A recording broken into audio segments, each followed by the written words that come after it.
everyone, it's Talk Some Crits Happen. Thanks for watching and welcome back. Today I have a review of the digital version of Santorini from Roxley Game Laboratories. Roxley is one of my favorite board game publishers in the world of board games because they make one of my favorite games called Dice Throne. This is also one of my favorite games. It is a board game called Santorini that is an abstract strategy game with one of the best themes I've ever seen applied to an abstract strategy game, with beautiful art and really simplistic but strategic and fun gameplay. So what is Santorini? If you've never heard of it, it is a game for 2 players where each player has a god or a goddess that has a specific power to that character. You are going to start the game with 2 workers, and your opponent will play their 2 workers. And from there, the rules are very simple. You are allowed to move one of your workers to any of the adjacent spaces, orthogonally or diagonally. You then add a building piece to the city. The building pieces stack on top of each other and develop heights. When you move, you're allowed to move up 1 level, but no more, unless your god or goddess power allows you to do that. And when you move down, you can move down as many levels as you want. Each god and goddess has a different power, which makes each game highly different and highly variable, even playing the same 2 gods or goddesses against each other. Here we're playing the Minotaur versus Artemis. The Minotaur's power is to be able to move into a space containing an opponent's worker and bump them back 1 space. Now, ironically, you can lose the game that way because you can move them back and move them up a level into the 3rd level. And that's how you win this game. You win by being the first person to get one of your workers onto the 3rd level of a building.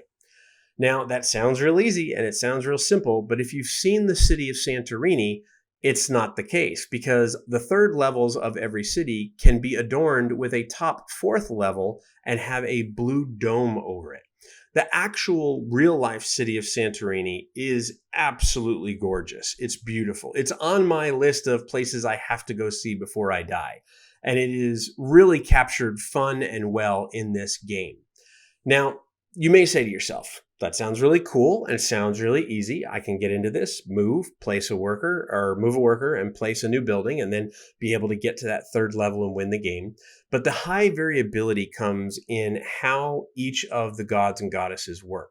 And that's where the really deep strategy comes in because this is a very small grid. It is a 5x5 grid. And as more and more building pieces get put out, there are more and more opportunities to run into some really tight spaces. You have the option sometimes. I've played games where one of my worker gets surrounded by all 2 level higher than him spaces, so he can't get out or she can't get out. And that becomes a huge problem. What you just saw right there, Artemis's power, being able to move a worker 2 spaces instead of 1, allowed her to block off and dome that 3rd level that I possibly could have won on my next turn. So you have to not only strategize for your own character and your own god or goddess power, but you also have to be aware of what your opponent's god or goddess power is. Now that's the gameplay, but let's talk about the digital implementation of this. The digital implementation of this is really smooth. As you can see, I can rotate the board, I can change the camera angle of the board, and I can do a lot of different things to change my perspective, which I really like. There is a weird wonky thing, I'm not even sure what the right term is for this, but as the blue workers overlap the water, depending on the camera angle, they have this like odd dark blue outline.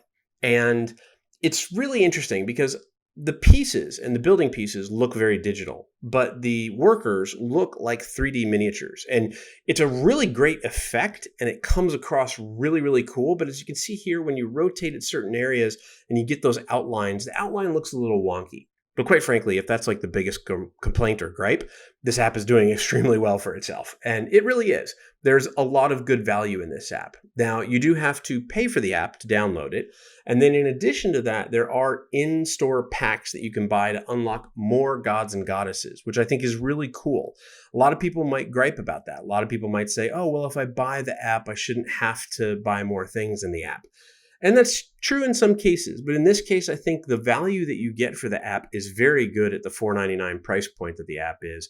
But then the additional things that you can unlock give you options based on your play style. You can see different gods and goddesses and packs that you can get for $1.99, or you can just pay $7.99 and have access to the whole thing. So your total cost would be $4.99 plus $7.99, so about $13. that's not bad given the quality of this app and the amount of gameplay in the app.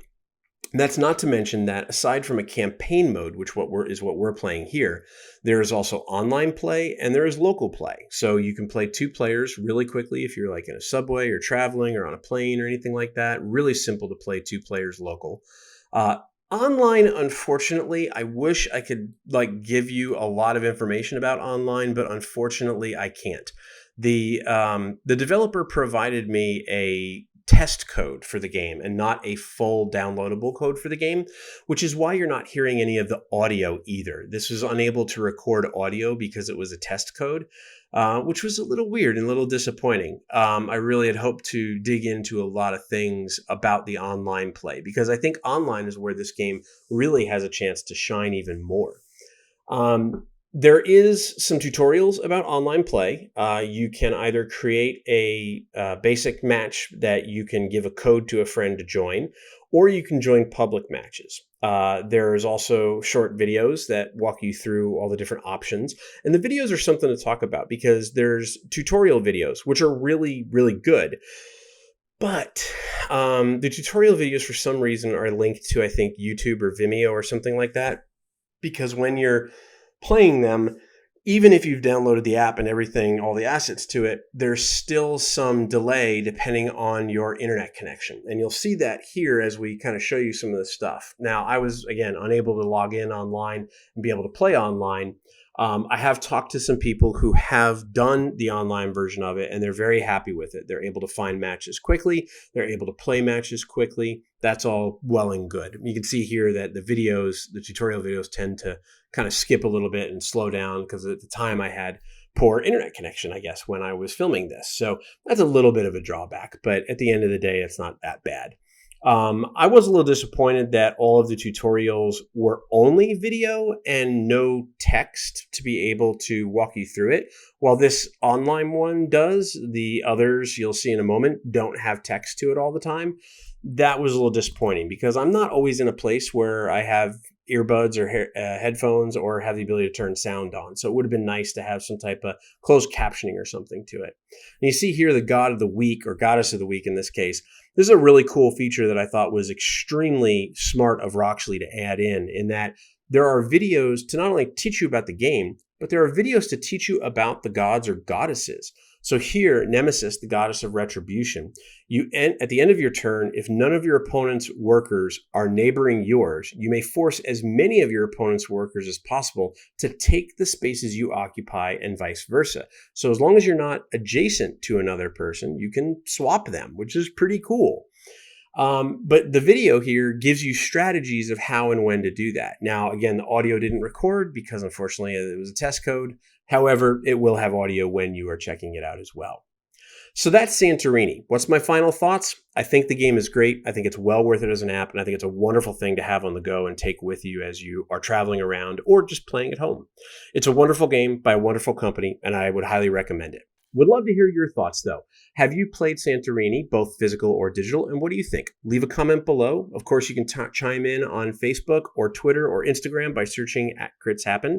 But until we see you next time, we hope you enjoy all of your worker-moving, building-placing, dome-covering times inside of Santorini, whether you play physical or digital.